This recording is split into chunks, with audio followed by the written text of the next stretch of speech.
All right, Collection Connection is crossing over with Comic Cave. We're going to Pasadena Comic and Toy Show. We got these passes from Fat Collectibles, so I figured it might be a good opportunity for us to just kind of talk crap and get it on film, so that way if we have any gems that pop up, it can just be a natural flow as opposed to us trying to contain things or remember funny things that happen. So let's see what's going on with the Comic Cave lately. You guys have been pretty stoked about all that different stuff going on through Joe Hill. Oh yeah, dude. Joe Hill is really killing it right now.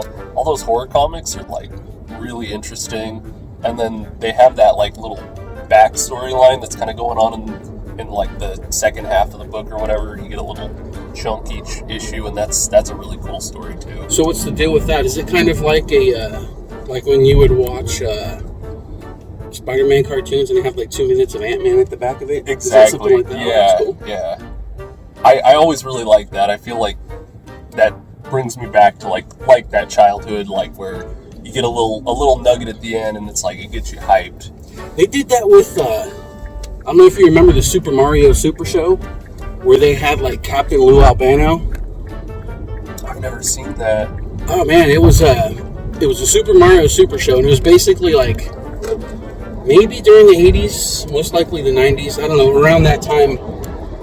And Captain Lou, he was like a guy who was like in wrestling, and he had a bunch of rubber bands all over his face and on his beard and stuff, and he played Super Mario in a live version, and he kind of emceed the Super Mario Super Show, which was a cartoon show about Mario and Luigi and all that stuff. And at the end of the show, they would have like a minute-long like snippet of like a Zelda show. So it was kind of in that same vein as what you're saying with the Joe Hill deal. Or like how the Ant-Man thing happened. You know, on a different vein, but it's still Joe Hill. Lock and Key's coming out, right?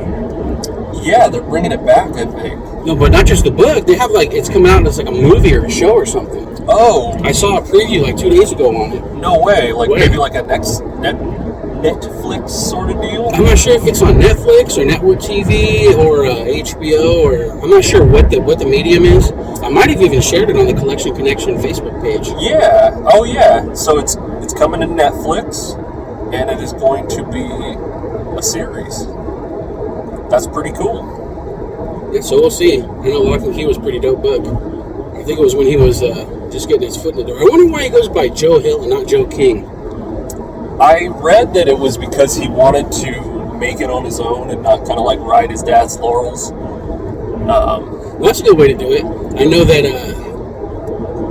the Wallflowers 90s band, the singer, the frontman was Jacob Dylan, and he is Bob Dylan's son, but he wanted to not follow in Bob Dylan's footsteps, but he still kept Bob Dylan's last name, even though Bob Dylan's last name wasn't really Dylan, but he kept the Dylan. So it was like, yeah, I don't want to be it, but then he still was it. So at least you get some integrity there with Joe Hill's piece. Yeah.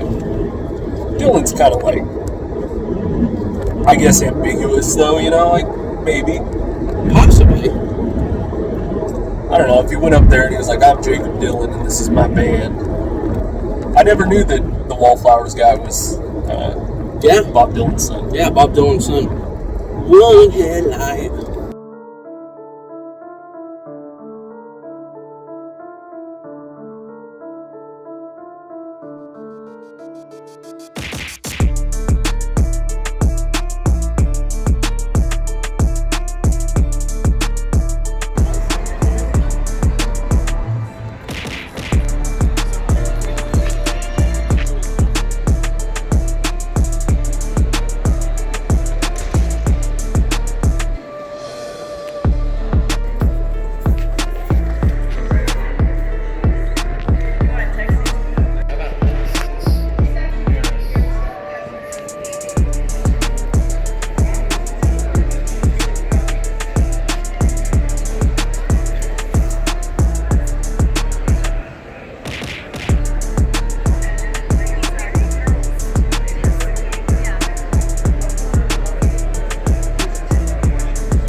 All right, so we're here at the Pasadena Comic Con, and unbeknownst to us, Joe Rubenstein's here doing sketches.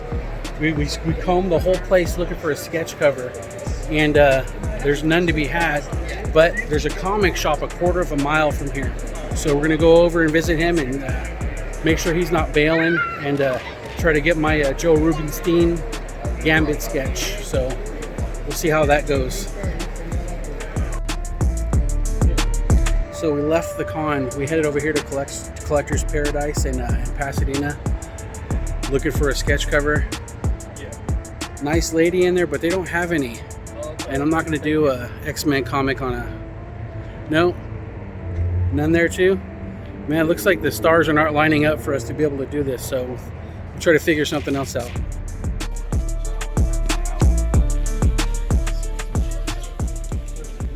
So we hoofed it over to Blick Art Supply, and we found this Bristol Smooth line for pages. It's got. So we're gonna pick this up right now. This place is cracking. There's a line downstairs, so we're gonna get this book. We're gonna hoof it back over to the con and get that Joe Rubenstein sketch. Say that 10 times fast. Joe Rubenstein sketch, and we'll have some footage of that in a sec. 20, it'll be done by 4. Okay. Yeah. Awesome. Perfect. I'll get to work. I'll see you guys in a bit. If I were stranded on a desert island, I think the thing I miss most is this.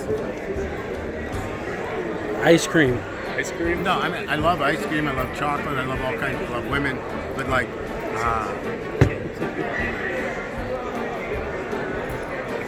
How about you, Lego? Chips? Chips. Ice cream. I would have to have ice cream. Really?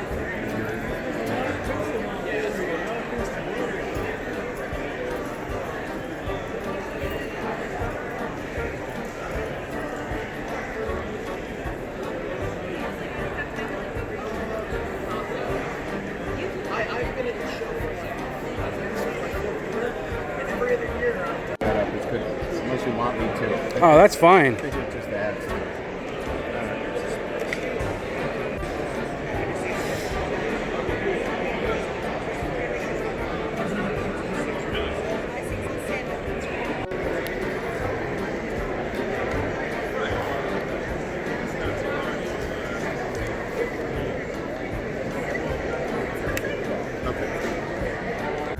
Hi, I'm Joe Rubenstein, and you're watching Collection Connection.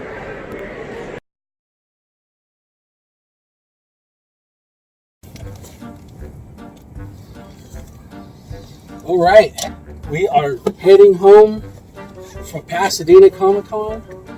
We really weren't sure what to expect, but I tell you what, it blew my expectations out of the water. We didn't even know Joe Rubenstein was going to be there. Not at all. Dude, it was a pretty cool show. Real small. Intimate. Intimate's a good way to put it. A few cool artists there. They had Sergio Aragones, legend. Matt Banning, local talent, a great anchor. Not as hot as he once was, but still a legit artist, man. He's a legit artist, super talented guy. You know, those of you who follow the channel, you know my One That Got Away video, where I spent my life regretting missing my sketch opportunity from Herb Trimpe. Well, so moving forward, any chance that I get to get sketches from those old legends, I'm all over it. It's like my number one priority is catching up with those comic book legends. And Joe Rubenstein, you know, he was the first artist from Gambit, so you know it was kind of a no-brainer. And I want to say if we didn't bump into him, we probably might have gotten out of there without spending like any money. But probably would have, right?